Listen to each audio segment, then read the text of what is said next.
বিসমিল্লাহির রহমানির রহিম। প্রিয় শিক্ষার্থীরা, আজকে আমরা ব্যঞ্জন ধ্বনি পার্ট 2 এর ক্লাসটা করব। আমরা গত পর্বে দেখেছিলাম উচ্চারণের স্থান অনুযায়ী ব্যঞ্জন ধ্বনিগুলোকে যেগুলো ভাগে বিভক্ত করা হয়েছে এবং সে ভাগগুলোর ডিটেলস। আজকে আমরা 2 দেখব। 2 নম্বর আমাদের বলছে যে উচ্চারণের প্রকৃতি অনুযায়ী বিভাজন, অর্থাৎ কিভাবে উচ্চারিত হবে। এখানে বলছে ব্যঞ্জন ধ্বনি উচ্চারণের সময় ঠোঁট, জিভ, জিভমূল ইত্যাদি বাক প্রত্যঙ্গের আকৃতিগত পরিবর্তন হয়, অর্থাৎ উচ্চারণ করার সময় এগুলো আকৃতিতে পরিবর্তন হয়। এতে বায়ুপথে সৃষ্ট বাধার ধরন আলাদা হয়ে উচ্চারণের প্রকৃতিও বদলে যায়। উচ্চারণের যখন এই আকৃতিগত অর্থাৎ প্রকৃতি বদলে যায়, তখন সেই হিসাব করে উচ্চারণের প্রকৃতি অনুযায়ী ধ্বনিগুলোকে বিভাজন করা হয়েছে। সেগুলো হচ্ছে স্পৃষ্ট ব্যঞ্জন, নাসিক্য ব্যঞ্জন, ঊষ্ম ব্যঞ্জন, পার্শ্বিক ব্যঞ্জন, কম্পিত ব্যঞ্জন, তাড়িত ব্যঞ্জন ইত্যাদি। তো প্রিয় শিক্ষার্থীরা, এখানে প্রথমে আমাদের বলছে স্পৃষ্ট ব্যঞ্জন সম্পর্কে। যেসব ব্যঞ্জন ধ্বনি উচ্চারণের সময় দুটি বাক প্রত্যঙ্গ পরস্পরের সংস্পর্শ এসে বায়ুপথে বাধা তৈরি করে সেগুলো স্পৃষ্ট ব্যঞ্জন। অর্থাৎ এখানে আমাদের মনে রাখতে হবে যে স্পৃষ্ট ব্যঞ্জন ধ্বনিগুলো উচ্চারণ করার সময় দুটি বাক প্রত্যঙ্গ পরস্পরের কানেকশন হয়, অর্থাৎ পরস্পরের সংস্পর্শে আসে। তো এখানে কিছু বলা আছে, আমরা নিচে দেখি সুন্দর করে বলা আছে যে এই এই 5 ভাগে ভাগ করা হয়েছে। এই স্পৃষ্ট ব্যঞ্জনকে 5 ভাগে ভাগ করা হয়েছে। অর্থাৎ প্রথমটা হচ্ছে ওষ্ঠ স্পৃষ্ট ব্যঞ্জন। ওষ্ঠ স্পৃষ্ট ব্যঞ্জন হচ্ছে প, ফ, ব, ভ, অর্থাৎ এটা হচ্ছে ঠোঁট থেকে উচ্চারিত হয়। দন্ত স্পৃষ্ট ব্যঞ্জন হচ্ছে ত, থ, দ, ধ, অর্থাৎ আমাদের জিভটা দাঁতের ওপরের পাটির সাথে লাগে। মূর্ধা স্পৃষ্ট ব্যঞ্জন হচ্ছে ট, ঠ, ড, ঢ, অর্থাৎ আমাদের জিভটা মূর্ধাতে গিয়ে স্পর্শ পাবে। আমরা জানি, এর আগের পর্বে আমরা দেখেছি মূর্ধা কোথায়, অর্থাৎ ওপরের পাটির দাঁতের গোড়া থেকে শুরু করে তালু পর্যন্ত, শক্ত তালু পর্যন্ত যে স্থানটা, সেটাই হচ্ছে আমাদের মূর্ধা। তালু স্পৃষ্ট ব্যঞ্জন চ, ছ, জ, ঝ, অর্থাৎ হচ্ছে আমাদের জিভটা তালুতে লাগবে। কণ্ঠ স্পৃষ্ট ব্যঞ্জন ভেতর থেকে আসবে, অর্থাৎ আমাদের জিভের যে পেছনের অংশ নরম তালুতে স্পর্শ করবে। ক, খ, গ, ঘ, অর্থাৎ যদি আমরা ফিল করে পড়ি তাহলেও আমরা মনে রাখতে পারবো প্রিয় শিক্ষার্থীরা। আর আমরা ইতিমধ্যেই দেখেছি যদি আমরা মনে রাখার টেকনিকের কথা বলি, তাহলে এখানে আমাদের ব্যঞ্জন যে বর্ণগুলো রয়েছে সেটা 5টা বর্গ রয়েছে। একটা ক বর্গ, চ বর্গ, ট বর্গ, ত বর্গ, প বর্গ। তো ক বর্গের বর্ণগুলো শেষেরটা বাদে ক, খ, গ, ঘ, এটা হচ্ছে আমাদের কণ্ঠ। চ, ছ, জ, ঝ, চ, ছ, জ, ঝ হচ্ছে আমাদের তালু।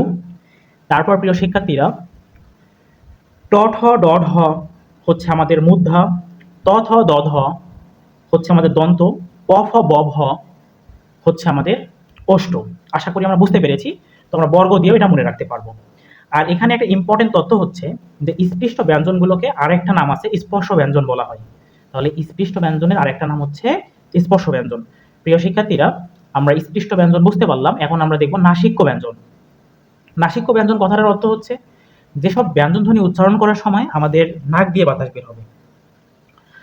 এখানে বলছে যেসব ব্যঞ্জন ধ্বনি উচ্চারণের সময় ফুসফুস থেকে আসা বাতাস মুখের মধ্যে প্রথমে বাধা পায় এবং নাক ও মুখ দিয়ে বেরিয়ে আসে, সেসব ধ্বনিকে নাসিক্য ব্যঞ্জন বলে। অর্থাৎ এটা মূল কারণ হচ্ছে আমাদের যে আলজিভটা আছে, আমাদের নিঃশ্বাস বের করার সময় আলজিভটা হচ্ছে আমাদের একটু নেমে আসে, যার ফলে সম্পূর্ণ বাতাস মুখ দিয়ে বের হতে পারে না, কিছু বাতাস নাক দিয়েও বের হয়, যার কারণে নাসিক্য ব্যঞ্জনের সৃষ্টি হয়। তো এখানে নাসিক্য ব্যঞ্জন ধ্বনির উদাহরণ হচ্ছে ম, ন, ইয়।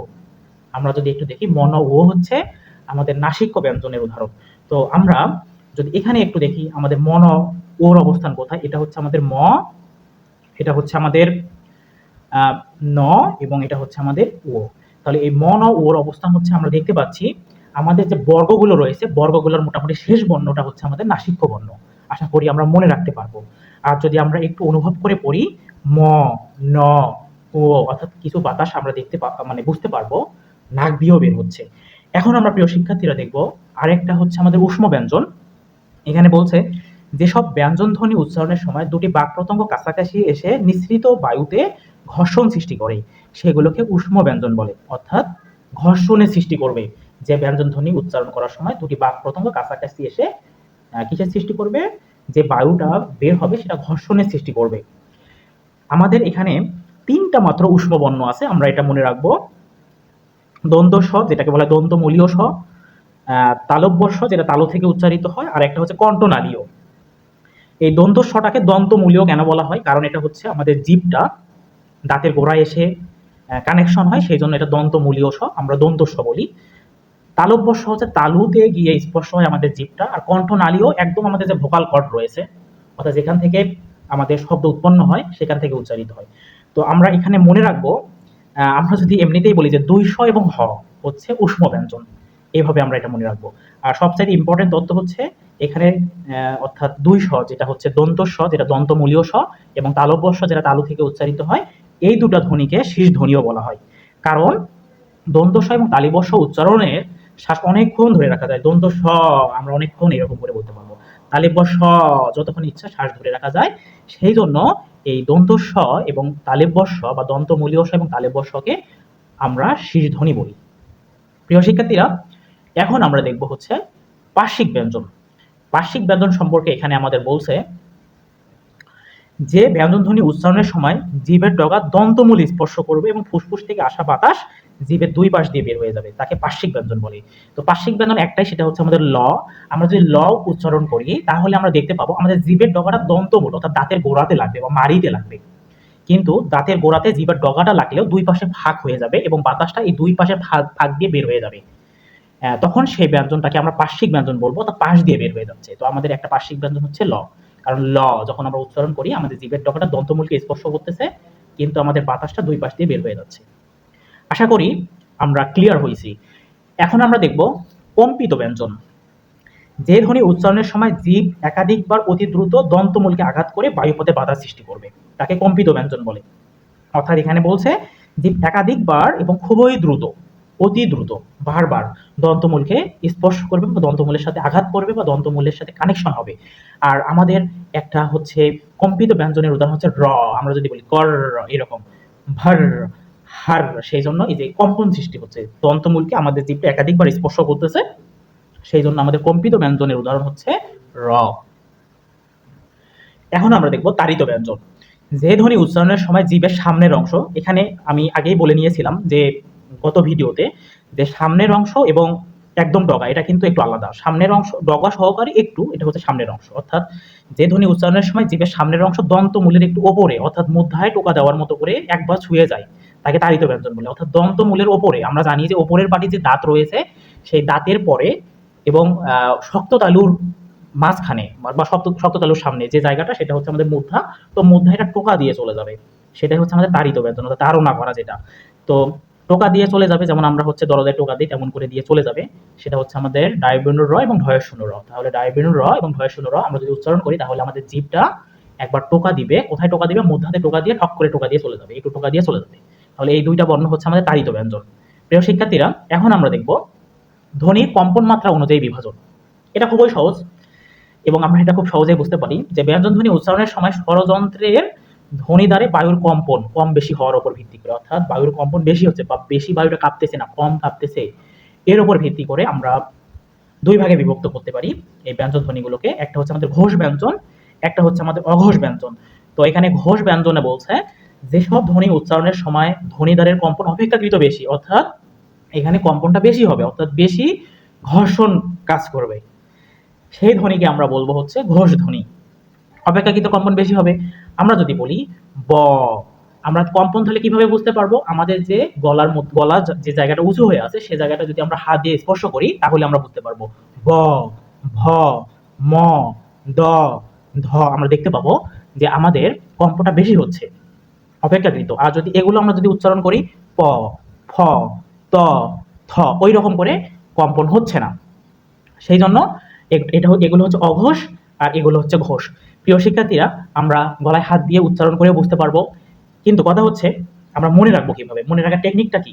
মনে রাখার টেকনিকটা হচ্ছে আমরা যদি একটু দেখি, এই অঘোষটা যদি দেখি, অঘোষও মনে রাখা যাবে, ঘোষও মনে রাখা যাবে প্রিয় শিক্ষার্থীরা, কিন্তু একটা মনে রাখলে আমরা আর একটা বলতে পারবো যদি ওই বর্ণগুলো ওখানে মিসিং থাকে।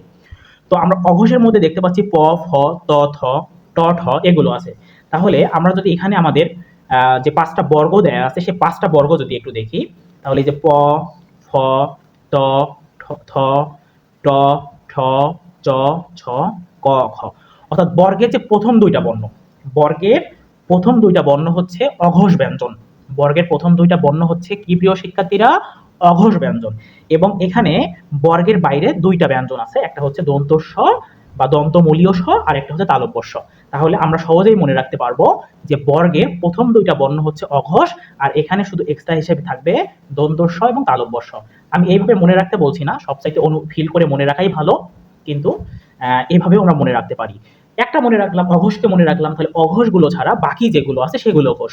তো আমি ঘোষগুলো একটু দেখাই, যে ব ভ যদি আমরা একটু দেখি, এই যে ব ভ হচ্ছে শেষের দুইটা বর্ণ, অর্থাৎ বর্গের শেষের দুইটা বর্ণ, তারপর দ ধ, তারপর ড ঢ, জ ঝ, ঘ ঘ, অর্থাৎ বর্গের শেষের দুটা বর্ণ এবং আর কিছু এখানে এক্সট্রা বর্ণ আছে, সেগুলো হচ্ছে আমাদের ঘোষ ব্যঞ্জন। আশা করি আমরা অঘোষ এবং ঘোষ কিভাবে মনে রাখা যায় সেটা আমরা বুঝলাম। তো আমার এখানে সাজেশন হচ্ছে অঘোষগুলোকে আমরা মনে রাখলাম দুইটা দন্তমূলীয় স এবং তালব্য স, সাথে বর্গের প্রথম দুইটা বর্ণ, আর এগুলো বাদে যদি কোনো বর্ণ থাকে সেটা হবে আমাদের ঘোষ ব্যঞ্জন, কিন্তু এই বর্গের শেষের দুইটা বর্ণ হচ্ছে ঘোষ। আশা করি ক্লিয়ার। এখন 4 নাম্বারটা এখানে বলছে যে ধ্বনি সৃষ্টিতে বায়ুর প্রবাহ অনুযায়ী বিভাজন, অর্থাৎ বায়ু বেশি প্রবাহিত হচ্ছে না কম প্রবাহিত হচ্ছে এ অনুযায়ী আবার ব্যঞ্জন ধ্বনিগুলোকে আবার দুই ভাগে ভাগ করা হয়েছে, একটা হচ্ছে অল্প প্রাণ আর একটা হচ্ছে মহাপ্রাণ। অল্প প্রাণটা কি? যেসব ধ্বনি উচ্চারণের সময় ফুসফুস থেকে নির্গত বায়ু প্রবাহের মাত্রা অপেক্ষাকৃত কম, অর্থাৎ বায়ুটা কম মাত্রায় প্রবাহিত হচ্ছে, সেগুলোকে হচ্ছে আমরা অল্প প্রাণ ব্যঞ্জন ধ্বনি বলবো। আর মহাপ্রাণ কথাটার অর্থ আমরা বুঝতে পারছি, তাহলে নির্গত অর্থাৎ ফুসফুস থেকে নির্গত বায়ু প্রবাহের মাত্রা যদি বেশি হয় সেটা হচ্ছে আমাদের মহাপ্রাণ ব্যঞ্জন। তো আমরা এগুলো একটু ফিল করে পড়ার চেষ্টা করব।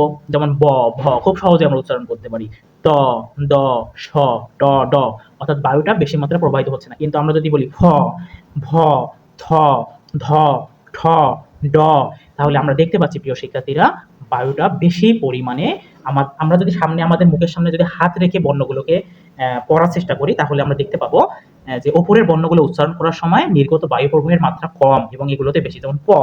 আর আমরা যদি মুখের সামনে হাত রেখে পড়ি ফ, তাহলে আমরা দেখতে পাবো বায়ু বেশি পরিমাণে আমাদের হাতে এসে লাগতেছে। এখান থেকে আমরা অল্প প্রাণ ব্যঞ্জন এবং মহাপ্রাণ ব্যঞ্জন বুঝতে পারবো। তো এখানে যদি এখন আমরা শর্টকাটের কথা কিভাবে বলবো, যে কিভাবে আমরা মনে রাখবো, তো মনে রাখার এখানে কিছু টেকনিক আমি বলি। প্রিয় শিক্ষার্থীরা, আমরা যদি আবার বর্গে চলে আসি, তাহলে অল্প প্রাণ কোনগুলো বর্ণ? তাহলে প্রত্যেকটা বর্গের প্রথম বর্ণ এবং হচ্ছে তৃতীয় বর্ণ হচ্ছে অল্প প্রাণ, অর্থাৎ ক গ চ জ ট ড ত দ প ব, এই বর্গের প্রথম এবং তৃতীয় বর্ণ হচ্ছে আমাদের অল্প প্রাণ। আর এখানে আমাদের দুইটা বর্ণ এক্সট্রা রয়েছে, আমরা যেমন অঘোষে এক্সট্রা পড়ছিলাম, সেই দুটো এক্সট্রা বর্ণ এখানে আছে, একটা হচ্ছে দন্তমূলীয় স আর একটা হচ্ছে তালব্য স, তার সাথে একটা যোগ হয়েছে ডায়বর্ণ র। প্রিয় শিক্ষার্থীরা, এইভাবে আমরা খুব সহজেই মনে রাখতে পারি অল্প প্রাণ ব্যঞ্জন। আর এই অল্প প্রাণ ব্যঞ্জন যদি আমরা মনে রাখতে পারি, তাহলে এই অল্প প্রাণ ব্যঞ্জনগুলো ছাড়া বাকি যে ব্যঞ্জনগুলো আছে সেগুলো হচ্ছে আমাদের মহাপ্রাণ ব্যঞ্জন। কিন্তু এখানে আমরা তারপরে দেখতে পারি যেহেতু এটা হচ্ছে প্রথম এবং তৃতীয় বর্ণ অল্প প্রাণ, তার মানে দ্বিতীয় এবং চতুর্থ বর্ণ হচ্ছে মহাপ্রাণ। আর এগুলো ছাড়াও আর কিছু বর্ণ রয়েছে যেগুলো হচ্ছে মহাপ্রাণ, কিন্তু আমরা মনে রাখবো অল্প প্রাণগুলো মনে রাখবো, শুধু এক্সট্রা হচ্ছে দন্তমূলীয় স, ডায়বর্ণ র, তালব্য স, এগুলো বাকি রেখে যে বর্ণগুলো সেগুলো মহাপ্রাণ। আর ঘোষ এবং অঘোষের ক্ষেত্রে আমরা অঘোষগুলো মনে রাখবো হচ্ছে বর্গের প্রথম দুইটা বর্ণ এবং এক্সট্রা হচ্ছে দন্তমূলীয় স এবং তালব্য স, আর বাকিগুলো ঘোষ। আশা করি আমরা ক্লিয়ার হয়ে গেছি। তো এখানে আমরা অনুশীলনের কিছু প্রশ্ন দেখতে পাচ্ছি, তো এগুলো সমাধান করি। বাক প্রত্যঙ্গের ঠিক যে জায়গায় বাতাস বাধা পেয়ে ব্যঞ্জন ধ্বনি সৃষ্টি করে তাকে আমরা বলবো হচ্ছে উচ্চারণ স্থান। তাহলে খুবই সহজ, সেটা হচ্ছে উচ্চারণ স্থান। এখানে 2 নম্বর বলছে যে দন্ত ব্যঞ্জন ধ্বনির মুখ্য বাক প্রত্যঙ্গ কোনটি? আমরা মুখ্য এবং গৌণতে দেখেছি যেটা মুভ করে, অর্থাৎ যে বাক প্রত্যঙ্গটা মুভ করে অর্থাৎ নড়াচড়া করে সেটা হচ্ছে আমাদের মুখ্য বাক প্রত্যঙ্গ। তার মানে জিভের ডগা নড়াচড়া করে, সেই জন্য জিভের ডগা হচ্ছে, জিভের ডগা দাঁতে এসে কানেকশন হয় এবং জিভের ডগা নড়াচড়া করে, সেই জন্য মুখ্য বাক প্রত্যঙ্গ হচ্ছে জিভের ডগা। 3 নম্বর বলছে কোন ব্যঞ্জন ধ্বনি উচ্চারণের সময় জিভের ডগা উপরের পাটির দাঁতের গোড়ার সঙ্গে লেগে বায়ু পথে বাধা সৃষ্টি করে? তাহলে উপরের পাটির দাঁতের গোড়া, আমরা দাঁতের গোড়া কথাটার অর্থ হচ্ছে দন্তমূলীয় ব্যঞ্জন, অর্থাৎ দন্তের মূল দাঁতের গোড়া। তালব্য ব্যঞ্জন ধ্বনির উদাহরণ আছে কোন শব্দে? তালব্য স, আমরা বুঝতে পারি তালব্য ব্যঞ্জন ধ্বনি হচ্ছে তালব্য স, তার মানে তালব্য স কোনটাতে আছে সেটাই হচ্ছে আনসার, তার মানে এখানে শশা। পার্শ্বিক ব্যঞ্জন ধ্বনির উদাহরণ হচ্ছে, পার্শ্বিক হচ্ছে যেটা পাশ দিয়ে বাতাস বের হয়ে যাবে, অর্থাৎ আমরা একটাই ব্যঞ্জন ধ্বনি পড়েছি সেটা হচ্ছে আমাদের ল। কোনটি তাড়িত ব্যঞ্জনের উদাহরণ? তাড়িত ব্যঞ্জন হচ্ছে দুটো, একটা ডায়বর্ণ র, একটা ঢয় শূন্য র, তার মানে গ নম্বর অ্যানসার। কোনগুলো ঘোষ ব্যঞ্জন? তাহলে প্রিয় শিক্ষার্থীরা এখানে আমরা ঘোষ ব্যঞ্জনগুলো দেখতে পাচ্ছি, ঘোষ ব্যঞ্জনগুলো দেখতে পাচ্ছি ব এবং ভ, আর সবগুলোই দেখতে পাচ্ছি। ট ঠ হচ্ছে বর্গের প্রথম দুইটা বর্ণ, চ ছ হচ্ছে বর্গের প্রথম দুইটা বর্ণ, এখানে হচ্ছে ত থ বর্গের প্রথম দুইটা বর্ণ। তাহলে প্রিয় শিক্ষার্থীরা বর্গের প্রথম দুইটা বর্ণ আমরা জানি অঘোষ, তার মানে শেষের দুইটা হচ্ছে ঘোষ, তার মানে এখানে ব এবং ভ হচ্ছে রাইট অ্যান্সার। ফুসফুস থেকে নির্গত বায়ু প্রবাহ কম থাকলে সেগুলোকে বলা হয় অল্প প্রাণ, অর্থাৎ বায়ু প্রবাহের মাত্রা যদি কম থাকে সেটা হচ্ছে অল্প প্রাণ, আর বেশি থাকলে হচ্ছে মহাপ্রাণ। কম্পিত ব্যঞ্জনের উপস্থিতি আছে কোনটি? কম্পিত ব্যঞ্জন হচ্ছে আমাদের র, তার মানে যেখানে র থাকবে চানাচুর, এই যে কম্পন, এটা হচ্ছে আমাদের কম্পিত ব্যঞ্জন। উচ্চারণ স্থান অনুযায়ী স, অর্থাৎ যেটাকে তালব্য স বলি, তার মানে আর কিছু বলারই নাই, তার মানে এটা হচ্ছে উচ্চারণ তালু। প্রিয় শিক্ষার্থীরা, আমাদের ভিডিওগুলো যদি ভালো লাগে তাহলে আমাদের চ্যানেলটা সাবস্ক্রাইব করবেন এবং লাইক কমেন্ট করে পাশেই থাকবেন। সকলকে ধন্যবাদ।